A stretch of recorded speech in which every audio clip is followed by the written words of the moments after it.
The International Day against Drug Abuse is to an important role in avoid and staying away from harmful substances. ವಿದ್ಯಾರ್ಥಿಗಳ ಓದಿಗೆ ಅತಿಯಾಗಿದೆ. ಕೆಲವರು ಅಪರಾಧಗಳನ್ನು ಹೋಗುತ್ತಾರೆ.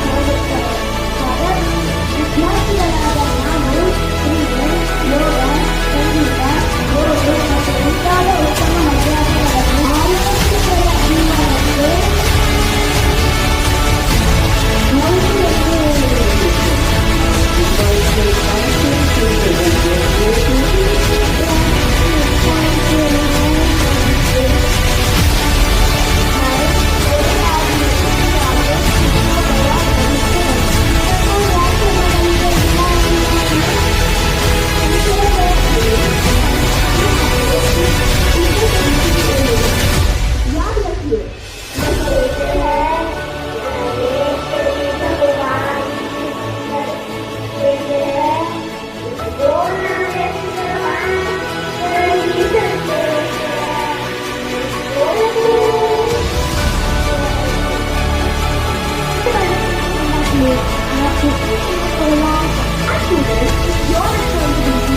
what is right or wrong.